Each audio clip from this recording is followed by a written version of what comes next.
ደከመው ተኛ። ከዛ ተኝቶ ነቃ። ሲነቃ 66 ዓመት ሆኖት ነው። እንቅልፍ የምታጡ ሰዎች ሌላ ኪኒን ከምትጡ እንቅልፍን የሚሰጠው ማን ነው?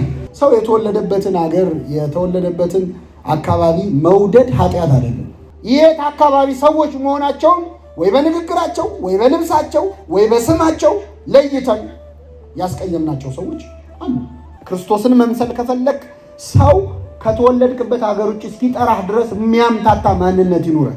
እግዚአብሔር መጽሐፍ ቅዱስ ላይ የበጣም ክፉ ኃጢአተኞችን፣ ዘማውያንን፣ አመንዝሮችን ታሪክ አሳፋሪ ታሪኮችን ያስቀመጠው እያንዳንዳችን ራሳችንን ገልጠን መጽሐፍ ቅዱስ ውስጥ እንድናገኘው። እኔን የሚመስል ሰው ሳገኝ እጽናናለሁ። ለካ እኔ ብቻ አይደለሁም የበደልኩት፣ እነሱን የማረ እኔንም ምን ይለኛል? ይምረኛል። ለእነሱ የተደረገ ቸርነት ለእኔም ይደረጋል። ውሃ ልትቀዳ መጣች ይላል። ስንት ሴት? አንዲት ሴት። እንግዲህ በተለምዶ ውሃ የሚቀዱ ሴቶች በጣም ብዙ ናቸው። ውሃ የሚያስፈልገው ለሁሉም ሴት ነው፣ ለሁሉም ቤተሰብ ነው። ክርስቶስ ወደዚህ ውሃ መቅጃ በመጣ ሰዓት ግን ልትቀዳ የመጣችው ሴት አንዲት ሴት ብቻ ነበረች። ይህቺ ሴት ለምንድን ነው ካልጠፋ ሰዓት 6 ሰዓት ላይ ውሃ የምትቀዳው? ጠዋትና ማታ ነው ውሃ መቅዳት የተለመደው። በጠዋት ማልደው ሄደው ተሰልፈው ሰዎች ይቀዳሉ። እዛው ተጨዋውተው ተነጋግረው እንደ ገበያ የሚገናኙበት ማህበራዊ ስፍራ ነው። ይህቺ ሴት ግን ካልጠፋ ሰዓት የመጣችው በጠራራ ፀሐይ ማንም እንደማይመጣ እርግጠኛ በሆነችበት ሰዓት። ምንድነው ካላችሁ ይህቺ ሴት ህይወቷ በጣም የተበላሸ ስለነበረ ነው። የትዳር ህይወቷ በጣም የተመሰቃቀለ፣ 5 ጊዜ ትዳር የተበላሸባት፣ በሞትም በፍችም የሚሉ ጸሐፍት አሉ። ይህቺ ሴት ህይወቷ ጥሩ አልነበረም። በሰው አፍ ገብታለች።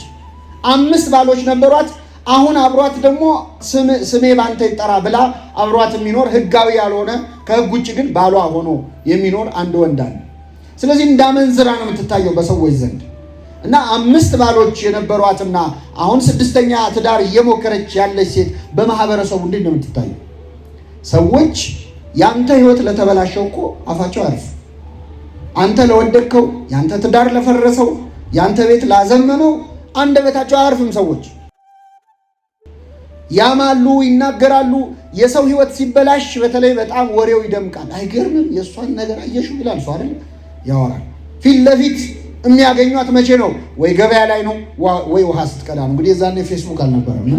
አሁን ቢሆን ኢንቦክስ ይደረግላታል አይደል? ሐሜቱም ምኑም አሁን በቴክኖሎጂ የተደገፈ ነው። በቴክኖሎጂ ማማት ኃጢአት ነው አይደለም? ነው። ይህቺ ሴትን ያሸሻት የሰው ምላስ ነበር፣ ሐሜት ነበር። አምላካችን ኢየሱስ ክርስቶስ የመጣው እንግዲህ ወደዚህ ህይወቷ ወደ ተበላሸ ሴት ነው። እንግዲህ መጽሐፍ ቅዱስ ይገርማችኋል፣ በጣም ህይወታቸው የተበላሸ ሰዎች ታሪክ፣ የፈረሱ ትዳሮች የእነ አብርሃም የእነ ሳራ ብቻ አይደለም ያለበት። በጣም መጽሐፍ ቅዱስ ላይ መጽሐፉ የሚያስደንቅ ታሪክ የተጻፈበት በጣም ብዙ ታሪክ አለ። መጽሐፍ ቅዱስ ላይ ወንድም እህቱን ሲደፍር ተጽፏል። የዳዊት ልጅ አምኖን የገዛ እህቱን ሲደፍር ተጽፏል። መጽሐፍ ቅዱስ ላይ ሎጥ ከሴት ልጆቹ ሲወልድ ተጽፏል። ለመስማት የሚዘገንኑ ታሪኮች ነው። እንዴት አሁን አባት ከገዛ ልጁ ጋር እንዴት ይተኛል? የሚያጸይፉ ታሪኮች ተጽፏል። የሌቦች ታሪክ፣ የአመንዝሮች ታሪክ ተጽፏል። ለምን ይመስላችኋል? እግዚአብሔር የቅዱሳኑን ብቻ መርጦ ለምን አላጻፈ? ዳዊት አመነዘረ የሚል ተጽፏል። አሁን ከዳዊት ክብር አንጻር እንደው ጥሩ አይደለም ብለው አባቶቻችን ቢያወጡት፣ አሁን ይህን ታሪክ አንብቦ የሰው ሴት ቀማ፣ የሰው ሚስት ቀማ ሲባል ለስሙ እኮ ጥሩ አይደለም ብለው ቢያወጡት ኖሮ የፍጹማን የቅዱሳን ብቻ ህይወት ቢኖርበት ኖሮ ብዙዎቻችን ተስፋ እንቆርጥ ነበር። እግዚአብሔር መጽሐፍ ቅዱስ ላይ የበጣም ክፉ ኃጢአተኞችን፣ ዘማውያንን፣ አመንዝሮችን ታሪክ አሳፋሪ ታሪኮችን ያስቀመጠው እያንዳንዳችን ራሳችንን ገልጠን መጽሐፍ ቅዱስ ውስጥ እንድናገኘው። እኔን የሚመስል ሰው ሳገኝ እጽናናለሁ። ለካ እኔ ብቻ አይደለሁም የበደልኩት፣ እነሱን የማረ እኔንም ምን ይለኛል? ይምረኛል። ለእነሱ የተደረገ ቸርነት ለእኔም ይደረጋል እላለሁ።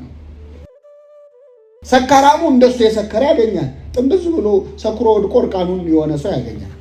ሲያይ ይጽናናል። እዚህም አለን ለካ ይላል አይደል? ስለዚህ እዚህ ያለውን ሰካራም የማረ እዚህ ያለችቱን አመንዝራ የማረ ይምረኛል ይላል።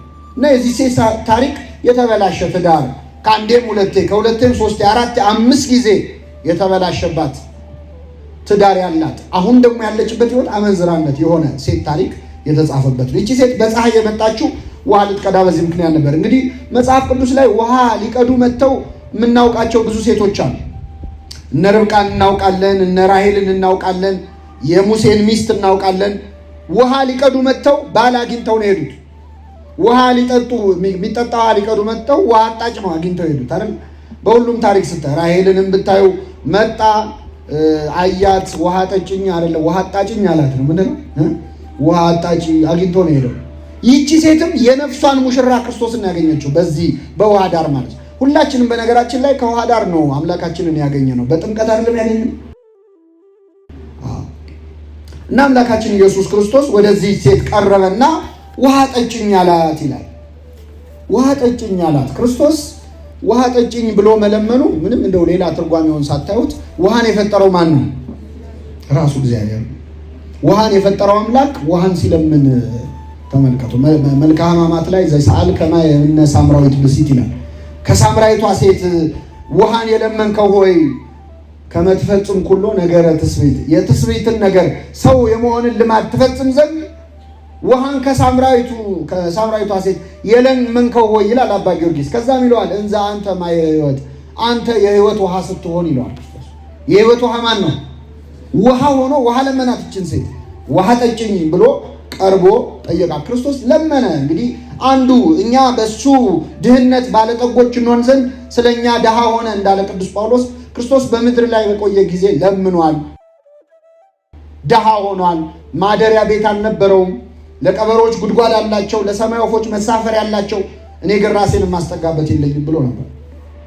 ስለዚህ ይችን ሴት ቀርቦ እመቤታችንም ለምናለች። በነገራችን ላይ ልመና ውሃ ጠጭኝ እንዳለ ልጇ እሷም ዞራ ለምናለች። እንደውም አንዱ ባልቅ እኔ ምን አሉ መሰላችሁ? ሐሜት የማትፈራው ማርያም አሉ። እስኪ በሉ ሐሜት የማትፈራው ምን የማትፈራው ትዝ ይላችኋል። አንዳንድ ያው ነዳያን እኔ እናንተን ገጠመኝ አላውቅም። እኔ ልጆች ሆነን ነዳያን ሰፈር ሲመጡ ይሄ እኮ ካቻማሊ ያለው የሚባሉ አይሱዙ አለው እኮ ይሄ ሰውዬ ዝም ብሎ ለምዶበን ነው እንጂ የሚለምነው የሚል አልሰማችሁ? ሀብታም ነው እኮ ለምዶበን ነው ይባላል። እና ሕፃን ሆነን ግራ ይገባን ነበር። አሁን ይሄ ሰውዬ ስናየው ምኑም አይሱዙ ያለው አይመስልም፣ ድሃ ነው እንላለን። እያለው መለመን አሳፋሪ ነገር ነው። እኚህ ሊቁ ምን አሉ መሰላችሁ? ማርያም ድንግል ዘይትፈርህ ሐሜተ፣ ሐሜት የማትፈራው ማርያም ፍርፋራተ ህብስት ሰአለት በፍና እንዘ ትጸውር ህብስተ፣ ህብስት ተሸክማ ህብስት ለመነች ይላሉ። ምን ተሸክማ? የህይወት እንጀራ ማን ነው? የህይወት እንጀራ ክርስቶስን አቅፋ ግን ዞራ ለምናለች። እመቤታችን ተሰድባለች።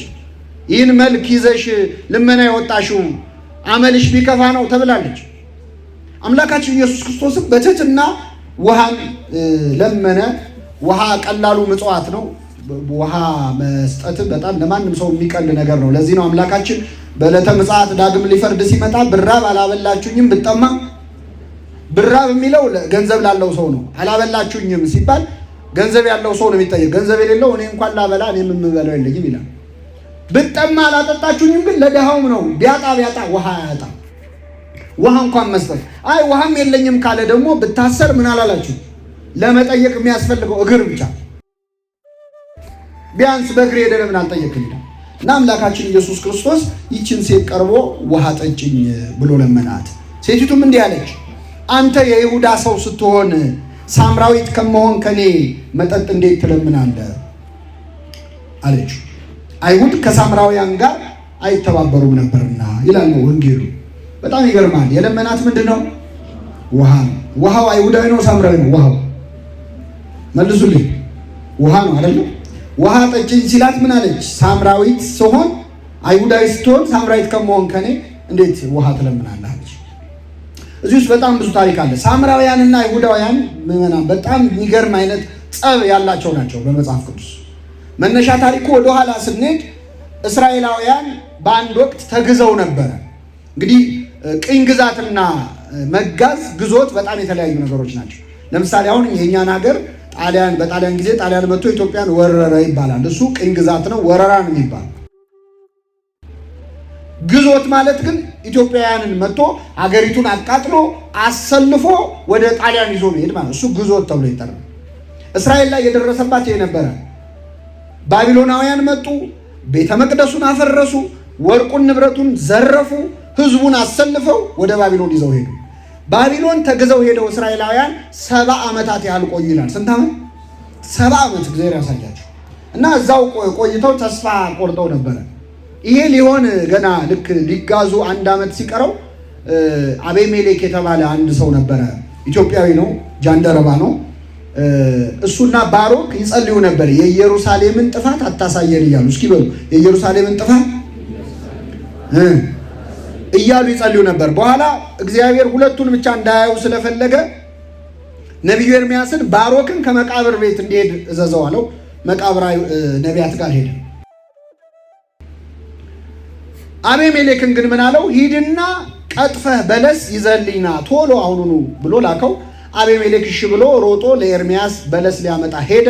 ቀጠፈና ደከመው፣ ፀሐይ ስለነበር አይ ትንሽ ዝቹ አረፍ ብዬ ሄዳለሁኝ አለ። አረፈ፣ ተኛ ማለት ነው። እዛው በለሷን ከደናት በሙዳይ አድርጎ ተኛ። ከዛ ተኝቶ ነቃ። ሲነቃ 66 ዓመት ሆኖት ነበር። ስንት ዓመት? እንቅልፍ የምታጡ ሰዎች ሌላ ኪኒን ከምትጡ እንቅልፍን የሚሰጠው ማን ነው? ከፈለገ እግዚአብሔር ስንት ዓመት ያስተኛል? 66 ዓመት። ከዛ ነቃ። በ66 ዓመቱ ሲነቃ እንቅልፍ አልጠገበም። ይገርማቸዋል። በጣም እየተበሳጨ ያው መልእክት አይደል ቶሎ መድረስ የለበትም አለበት ብሎ ሊሄድ ሲል ሲያይ ግራ ቀኙን ፈርሷል አገሩ። ግራ ገባው፣ በጣም ግራ ገባው። ስንት ዓመት ነው የተኛው? እስራኤላውያን ተግዘው የት ሄደዋል ብያቸዋል? ባቢሎን ሄደዋል። 66 ዓመት ሆኗቸው።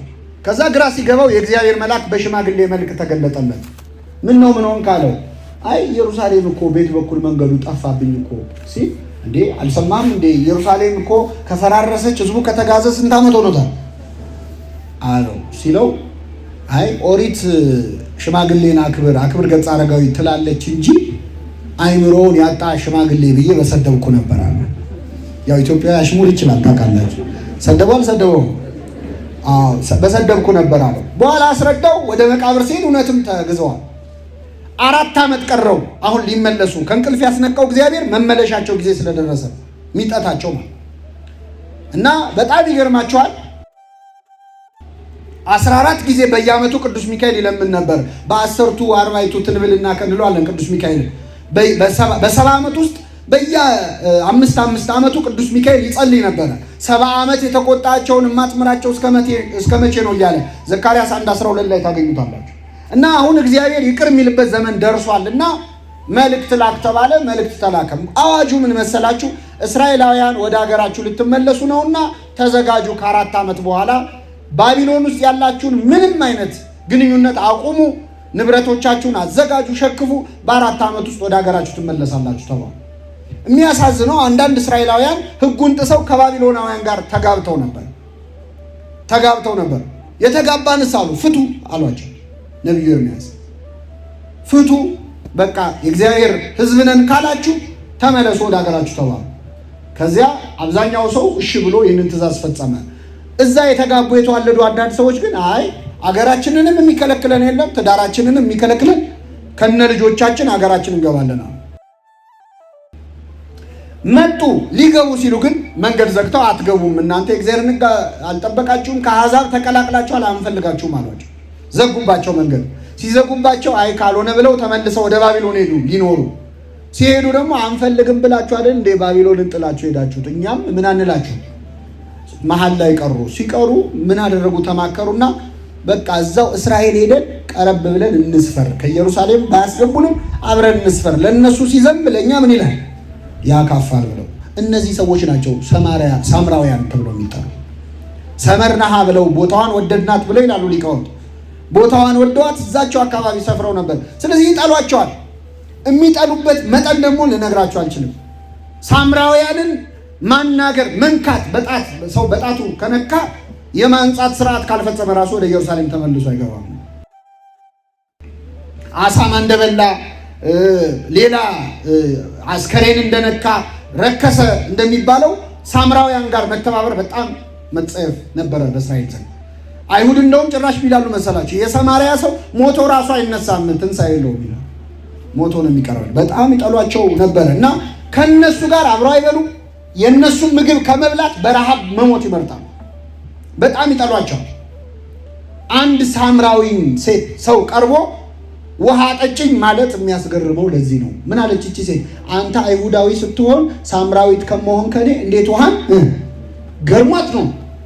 እነሱ በረሃብ በጥም መሞት ይመርጣሉ ከኛ ከሚጠይቁ፣ አንተ እንዴት እኔን ቀርበህ ትጠይቃለህ ብላ ጠየቀችው።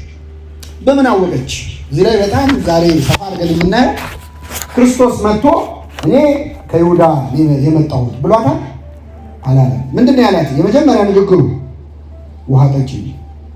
በምን አወቀች? ሳምራዊ ይሁን አይሁዳዊ ይሁን ያገኘችው ይሁዳ ውስጥ ነው ወይስ ሰማርያ ውስጥ ነው? አገሯ ውስጥ ነው ያለው። በምን አወቀችው? ሁለት ነገር ነው ሊሆን የሚችለው። አንድ ባለባበሱ፣ ሁለተኛ በምኑ? ባነጋገሩ። አነጋገር ያሳውቃል። የት አካባቢ እንግዲህ ክርስቶስ በገሊላ ስለነበር የነበረው የገሊላ ሰዎች የንግግር ዘዬ ነው በክርስቶስ አንደበት ላይ የነበረው። ጴጥሮስንም ታስታውሳላችሁ። ሐሙስ ማታ አነጋገር ይገልጣል ሲሉት አልነበር? ንግግር ይገልጣል ማለት የገሊላ የገጠር ሰዎች ናቸው። ንግግራቸው እንደዛ ነበር፣ ይታወቃል። ቋንቋው አንድ ቢሆንም ግን አክሰንቱ ይታወቃል። አንደኛው ባነጋገሩ ነው ጌታን የለየችው፣ ሁለተኛ ባጠማጠሙ ባለባበሱ ነው የለየችው። ይህ ማለት እንግዲህ በተለይ በዚህ ዘመን ላለን ሰዎች በውስጡ በጣም ብዙ ነገር አለ። መጽሐፍ ቅዱስ ውስጥ ሰዎችን በዘራቸው፣ ሰዎችን ባነጋገራቸው፣ ባለባበሳቸው የመጡበትን ቦታ ለይቶ ማግለል በጣም የተለመደ ነው። ጴጥሮስን እንዳዋከቡት መዋከብ አለ። አረ የሞቱም ሰዎች አሉ መጽሐፍ ቅዱስ ላይ። እዚህ መጽሐፈ ነገሥት ላይ ኤፍሬማውያንና ገላአዳውያን ጠብ ላይ ነበሩ ይላል እና ገላአዳውያን አንድ ኤፍሬማዊ ወደ ሀገራቸው ሊገባ ሲል በር ላይ ቆሙና ይይዙታል። ከዛም ይሉታል ሺቦሌት በል ይሉታል። ሺቦሌት በል ሲሉት ኤፍሬማዊ ከሆነ ሲቦሌት ይላል። ሺቦሌት ማለት እየገደሉት እንዲህ እያለ ይጠየቃል። ሲመጣ ሺቦሌት በል ይሉታል። ሲቦሌት ይላል፣ ይገደላል። 42,000 ሰው አለቀ። ይገርማቸው 42,000 ሰው። ጨካኞች ናቸው አይደል? እንደዛ ነው የምንለው እኛ። አሁን ባለንበት ዘመን ሰዎችን ባነጋገራቸው፣ ባለባበሳቸው፣ በተወለዱበት ቦታ ምክንያት ዘራቸውን ለይተን የሆነ ውሃ የከለከልናቸው ሰዎች የሉም። ሁሌ ውሃ እኮ ላይሆን ይችላል። መድኃኒት የከለከልናቸው፣ ሕክምና የከለከልናቸው፣ ልናስተናግዳቸው ቢሮአችን መጥተው ጉዳይ ሊያስፈጽሙ መጥተው የት አካባቢ ሰዎች መሆናቸውን ወይ በንግግራቸው ወይ በልብሳቸው ወይ በስማቸው ለይተን ያስቀየምናቸው ሰዎች አሉ። ይሄ ሁሌም ነው ያለው። በነገራችን ላይ ስርዓት በተቀያየረ ቁጥር ስልጣን ላይ የወጣው አካል ሁሉ ይህንን ያደርጋል። ለወገኔ ይጠቅማል የሚለውን ያደርጋል። የኔ ወገን አይደለም ብሎ የሚያስበውን ሰው ደግሞ ውሃ ይከለክላል፣ መድኃኒት ይከለክላል፣ ሕክምና ይከለክላል። እና ይቺ ሴት ይህንን ያደረገችው እሷ ብቻ ሳትሆን በአጠቃላይ የብዙ የሚገርመው የጠየቃት ውሃ ነው አይደለ? ጠማኝ ነው ያላት። እሷስ እዛ ቦታ የመጣችው ምን ልትቀዳ? ውሃ ነው። እሷም ይጠማታል፣ እሱም ይጠማዋል። የጋራ ችግር ነው ውሃ ጥም። ግን አንድ ሊያረጋቸው አልቻለም። አሁን ኢትዮጵያ ውስጥ ትልቁ ችግሩ ቢያንስ ችግራችን እንኳን አንድ ቢያረገን ምን አለ? እኩል እኮ ነው የምንራበው። ሰሜን ይራባል፣ ደቡብ ይራባል፣ ምዕራብ ይራባል፣ ምስራቅ ይራባል፣ መሀል ሀገር ይራባል። ሁሉም ይጠማዋል፣ ሁሉም ይርበዋል። ቢያንስ የተወለድክበት ሀገር፣ አካባቢ፣ አነጋገር፣ አለባበስ፣ ባህል አንድ ባያደርግ ችግር እንዳያደርግም ቢያንስ አይ እኛም ይርበናል እነሱም ይርባቸዋል። ማንም አይልም። በጣም ይገርማችሁ ይራባቸዋል የሚለው ይጥማው እንጂ ምን ችግር አለ? እኛም ጠምቶን የለን። አሁን ባለንበት ዘመን አንድ ቦታ እንዲሆነ ሲባል ይበላቸው እኛስ ጋር እንዲሆነ የለን ይላል። እግዚአብሔር ከዚህ ደዌ ይፈውሳል። እንደው ችግር እንኳን አንድ ማድረግ ሲችል ማድረግ አለመቻሉ በጣም የሚገርመው። በተለይ የዘረኝነት ነገር እኛ ላይ ሲደርስ ነው የሚያስጠላን። እኛ ስናደርገው ምንም ያስጠላል። የሆነን ወገን ውሃ መከልከል አያስጠላም። አሁን ይችን ሳምራዊት ሴት ውሃ ጠጭን ሲላት ይህን ስትል ሌሎች ሳምራውያን ቢሰሙ ያነግሷታል እኮ። ልክ ልኩን ነገርሽ እነሱ ይጸየፉ ልን እንዴ ጎሽ ነው የምትባል። ሌላው ሲያደርገው ያስጠላናል፣ እኛ ግን እናደርገዋለን። እዚህ ላይ በእውነት ቤተክርስቲያን በመሰረቱ ሰው የተወለደበትን ሀገር የተወለደበትን አካባቢ መውደድ ኃጢአት አይደለም፣ ተፈጥሯዊ። ይህን መካድ የለባችሁም። ለምሳሌ አንድ ሰው እናት አባቱ ቢሞቱ የሚሰማው ስሜትና የጎረቤት ሰው ቢሞት የሚሰማው ስሜት እኩል ነው? ተፈጥሯችን።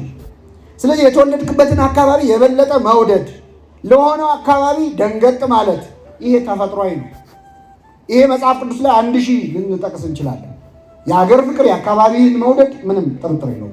እሱን አይደለም መጽሐፍ ቅዱስ የሚቃወም። ቅዱስ ጳውሎስ በስጋ ዘመዶቼ ስለሆኑት አይሁድ ይላል።